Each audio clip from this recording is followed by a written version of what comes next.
देखिए, हमारा राष्ट्रीय दिन है आज। 26 जनवरी 1950 को देश का संविधान लागू हुआ था। तो जिला कांग्रेस कमेटी कार्यालय पर आज हमने ध्वजारोहण करके गणतंत्र दिवस का हमारा जो कार्यक्रम है इसको हमने मनाया है, बहुत उत्साहपूर्वक मनाया है। तमाम जिले की कांग्रेस के हमारे पदाधिकारी शामिल हुए हैं, आसपास के हमारे तमाम ग्रामीण और काफी संख्या में लोग इसमें शामिल रहे। तो हमारा राष्ट्रीय दिन है, तो हमने इसको उसी हिसाब से। संविधान की बात करें तो भारत का संविधान विश्व का सर्वोपरि संविधान माना जाता है। धर्म यानी सभी धर्मों का हम आदर करते हैं, लेकिन आज के दौर में कुछ लोग एक अलग राष्ट्र यानी कहे कि हिंदू राष्ट्र की बात कर रहे हैं। क्या ये एक राष्ट्र की श्रेणी में नहीं आता? देखिए, मति भ्रम की स्थिति है लोगों में। राजनीतिक बढ़त हासिल करने के लिए लोग इस देश के सामाजिक, आर्थिक, राजनीतिक जो ताना बाना है उससे खिलवाड़ करने का काम कर रहे हैं और प्रयास कर रहे हैं, और उन लोगों को कुछ आंशिक सफलता भी मिल रही है। लेकिन वो ये जानते नहीं हैं कि 200 साल की दास्तां से इस देश के लोगों ने, जब उनको ये आभास हुआ कि अंग्रेजों का इस देश से जाना बहुत आवश्यक है, तो देश से अंग्रेजों को बाहर करके ही दम लिया। उसके बाद तमाम इस देश के अंदर काम हुए, तमाम ऊंचाइयां इस देश ने छुई, और उसका सबसे बड़ा एक महत्वपूर्ण कारक या कारण मैं मानता हूं कि सांप्रदायिक और सामाजिक जो सद्भाव है उसको कायम रखते हुए ही वह आगे बढ़ पाए। पड़ोस में पाकिस्तान देखिए, ईरान देखिए, अफगानिस्तान देखिए, अभी हाल ही में बांग्लादेश में कैसे हालात हैं वो देखिए। तो धर्म के नाम पर विकास कभी नहीं हो सकता, धर्म के नाम पर अराजकता पनप सकती है, अराजकता का ही जन्म होता है। लेकिन भारत की सनातनी जड़ें इतनी मजबूत हैं कि किस तरीके से भाई को भाई के साथ मिलकर के रहना है, किस तरीके से एक दूसरे के जाति, धर्म, संप्रदाय का हमें सम्मान करना है, हम लोगों के डीएनए में है, और कांग्रेस पार्टी के डीएनए में ये चीज है। कांग्रेस पार्टी इस देश में अमन, चैन, सांप्रदायिक सद्भाव, सामाजिक सद्भाव की ध्वजवाहक रही है। इसीलिए आज 76वां हमने गणतंत्र दिवस मनाया भी है। यदि ये सांप्रदायिक ताकतें आजादी के कुछ समय के बाद ही ताकत में आ जाती, पावर में आ जाती, तो संभवतः जिस संविधान की रक्षा करने की लड़ने का बीड़ा राहुल गांधी जी ने उठाया है, कांग्रेस पार्टी ने उठाया है, वो हमें अब से 40 साल पहले लड़नी पड़ गई होती।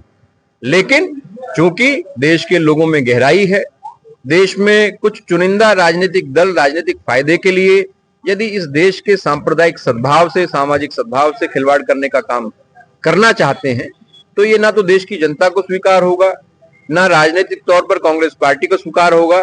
क्योंकि कांग्रेस पार्टी के नेताओं ने खून पसीना बहा करके इस देश की आजादी को न सिर्फ सींचा, बल्कि जो बीते 76 वर्षों का सफर है उसमें लगभग 70 वर्षों के सफर में कांग्रेस पार्टी ने इस देश का नेतृत्व किया। आजादी के समय ये कहा जाता है कि कोई तक देश में नहीं बनती थी, लेकिन उसके बाद इतना विकास हुआ, हरित क्रांति हुई, और आज अपने देश में हवाई जहाज तक बनता है। जबकि कुछ लोग ये कहते हैं कांग्रेस के पीरियड में क्या हुआ। देखिए, खाने को अनाज नहीं था, और आपने बताया कि सुई भी नहीं बनती थी।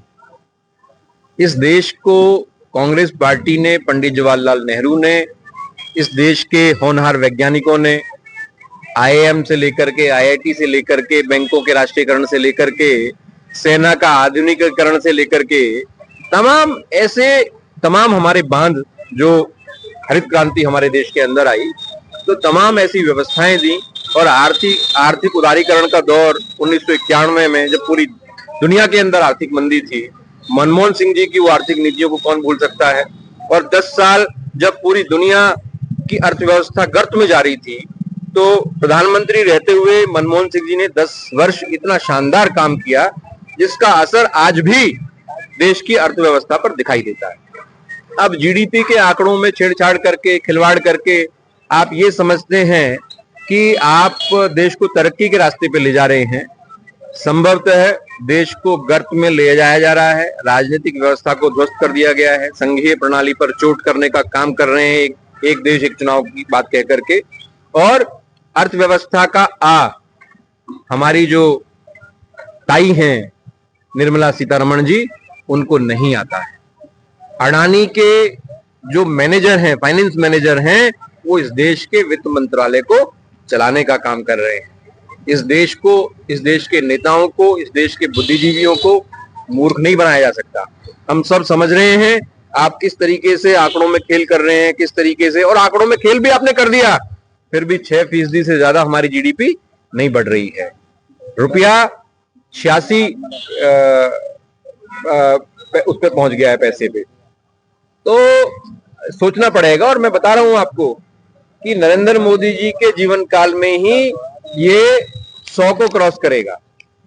तो मोदी जी को अब बताना चाहिए कि प्रधानमंत्री की गरिमा गिर रही है या डॉलर के मुकाबले रुपया की कीमत गिर रही है, ये उनको बताना चाहिए। 76वें गणतंत्र दिवस की वर्षगांठ के मौके पर गौतम बुद्ध नगर जिला कांग्रेस कमेटी क्या संकल्प लेकर जा रही है? देखिए, कांग्रेस पार्टी ने तो एक सूत्रीय संकल्प लिया हुआ है कि कांग्रेस पार्टी राजनीतिक नफे नुकसान को दरकिनार करके न सिर्फ सामाजिक सद्भाव, सामाजिक सौहार्द और जो क्षेत्रीय मुद्दे हैं उनको लेकर के आम लोगों के साथ खड़ी रहने वाली है, संघर्ष करने वाली है।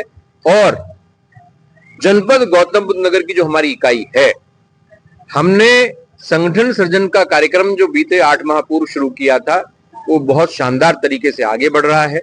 लगभग 150 गांवों में हमारा स्ट्रक्चर मजबूत आज हमने कर लिया है।